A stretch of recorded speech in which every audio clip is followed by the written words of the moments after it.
नमस्कार, जय माता दी। आज हम जीवित पुत्री का व्रत अर्थात जितिया व्रत की कथा का भक्तिपूर्वक श्रवण करेंगे। जीवित पुत्री का व्रत आश्विन मास की कृष्ण पक्ष की अष्टमी तिथि को मनाया जाता है।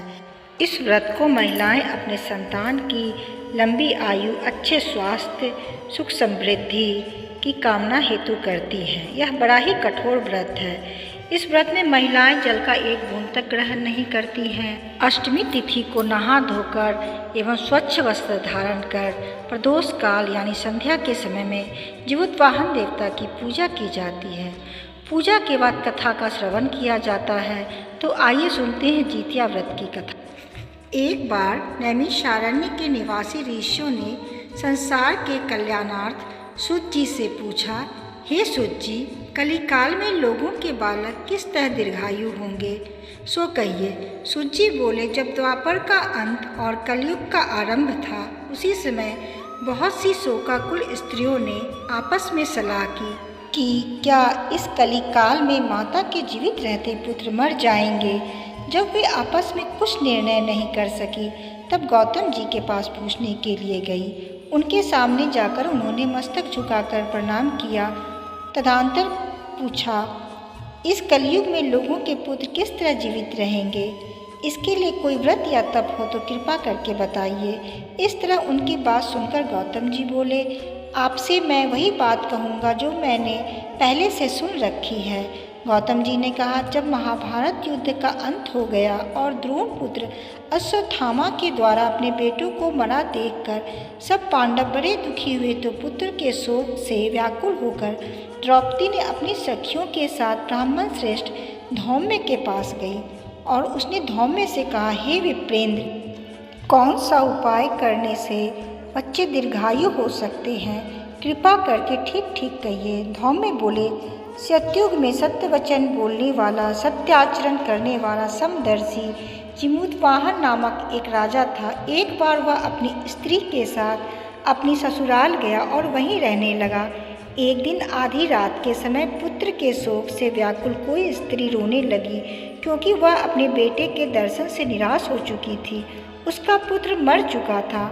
वह रोती हुई कहती थी, हाय, मुझ बूढ़ी माता के सामने मेरा बेटा मरा जा रहा है। उसका रुदन सुनकर राजा जिमूतवाहन का तो मानो हृदय विदीर्ण हो गया। वह तत्काल उस स्त्री के पास गया और उससे पूछा, तुम्हारा बेटा कैसे मरा? बूढ़ी ने कहा, गरुड़ प्रतिदिन आकर गांव के लड़कों को खा जाता है। इस पर दयालु राजा ने कहा, माता, अब तुम रो मत, आनंद से बैठो। मैं तुम्हारे बच्चे को बचाने का यत्न करता हूँ। ऐसा कहकर राजा उस स्थान पर गया जहाँ गरुड़ प्रतिदिन आकर मांस खाया करता था। उसी समय गरुड़ भी उस पर टूट पड़ा और राजा के शरीर का मांस खाने लगा। तब अतिशय तेजस्वी गरुड़ ने राजा का बायां अंग खा लिया, तो झटपट राजा ने अपना दाहिना अंग फेरकर गरुड़ के सामने कर दिया। यह देख गरुड़ जी ने कहा, देव योनि में तुम कौन हो? तुम मनुष्य तो नहीं जान पड़ते। अच्छा, अपना जन्म और कुल बताओ। पीड़ा से व्याकुल मन वाले राजा ने कहा, हे पक्षीराज, इस तरह के प्रश्न करना व्यर्थ है। तुम अपनी इच्छा भर मेरा मांस खाओ। यह सुनकर गरुड़ रुक गए और बड़े आदर के साथ राजा से जन्म और कुल की बात पूछने लगे। राजा ने कहा, मेरी माता का नाम शैव्या है और मेरे पिता का नाम शलिवाहन है। सूर्यवंश में मेरा जन्म हुआ है और जिमूतवाहन मेरा नाम है। राजा की दयालुता देखकर गरुड़ ने कहा, हे महाभाग, तुम्हारे मन में जो अभिलाषा हो वर मांगो। राजा ने कहा, हे पक्षीराज, यदि आप मुझे वर दे रहे हैं तो वर दीजिए कि आपने अब तक जिन प्राणियों को खाया है वे सब जीवित हो जाएं। हे स्वामिन, अब से आप यहाँ बालकों को न खाएं और ऐसा कोई उपाय करें कि जहाँ जो उत्पन्न हो वे लोग बहुत दिनों तक जीवित रहें। धौम्य ने कहा कि पक्षीराज गरुड़ राजा को वरदान देकर स्वयं अमृत के लिए नागलोक चले गए। वहाँ से अमृत लाकर उन्होंने उन मरे हुए पशुओं की हड्डियों पर बरसाया। ऐसा करने से सब लोग जीवित हो गए। जिन लोगों को पहले गरुड़ ने खाया था, राजा के त्याग और गरुड़ की कृपा से वहाँ वालों का बहुत कष्ट दूर हो गया। उस समय राजा के शरीर की शोभा दूनी हो गई थी। राजा की दयालुता देखकर गरुड़ ने फिर कहा, मैं संसार के कल्याणार्थ एक और वरदान दूंगा। आज अश्विन कृष्ण सप्तमी से रहित शुभ अष्टमी तिथि है।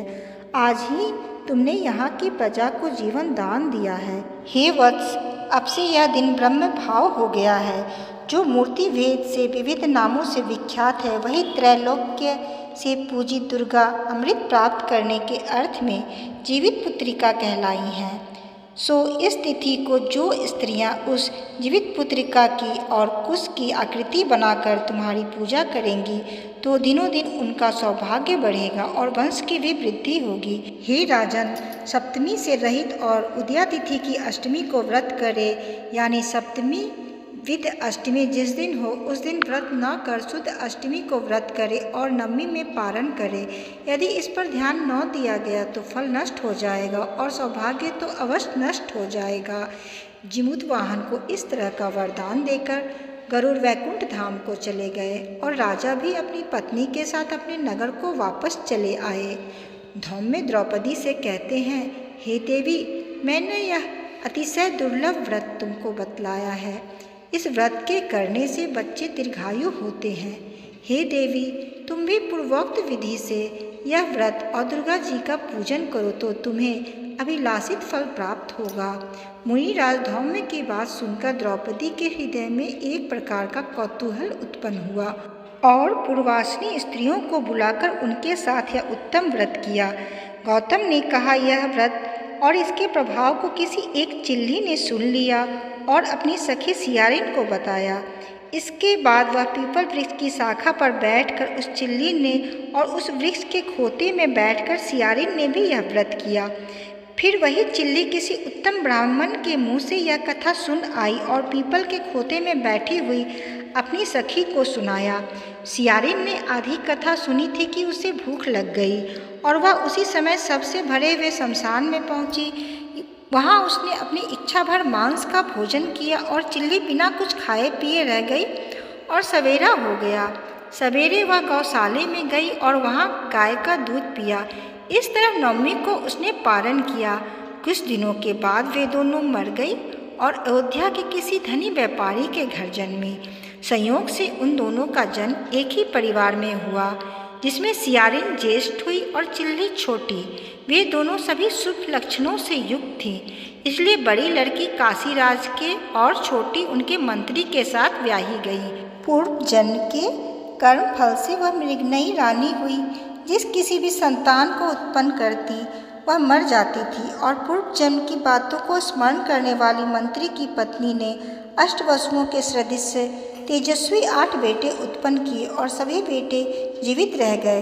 अपनी बहन के पुत्रों को जीवित देखकर ईर्ष्यावश राजपत्नी ने अपने स्वामी से कहा कि यदि तुम मुझे जीवित रखना चाहते हो तो इस मंत्री के भी पुत्रों को उसी जगह भेज दो जहाँ मेरे बेटे गए हैं, अर्थात इन्हें मार डालो। यह बात सुनकर राजा ने मंत्री के पुत्रों को मारने के लिए कई प्रकार के उद्यम किए, पर मंत्री की पत्नी ने जीवित पुत्रिका के पुण्य बल से उनको बचा लिया।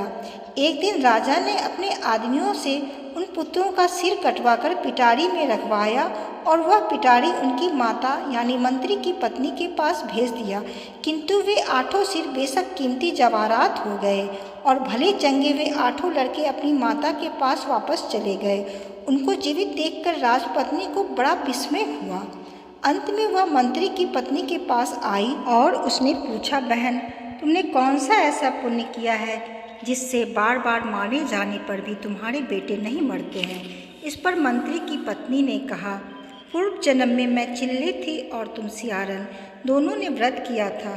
तुमने व्रत के नियमों का भली भांति पालन नहीं किया था और मैंने किया था। इसी दोष से हे बहन, तुम्हारे बेटे जीवित नहीं रहते हैं। ओ राजरानी, अब भी तुम उस जीवित पुत्री का व्रत को करो जो तुम्हारे बेटे दीर्घायु होंगे। मैं तुमसे सच सच कह रही हूँ। उसके कथनानुसार रानी ने व्रत किया, तभी से उसके कई बेटे सुंदर और दीर्घायु होकर बड़े बड़े राजा हुए। सुत जी कहते हैं कि सब प्रकार का आनंद देने वाला मैंने यह दिव्य व्रत बतलाया है। स्त्रियां चिरंजीवी संतान चाहती हो तो विधि पूर्वक यह व्रत करें। जय माता दी, जय माँ पार्वती, जय गणेश। दोस्तों, कथा अच्छी लगी हो तो कृपया हमारे चैनल को लाइक और सब्सक्राइब जरूर कर दें।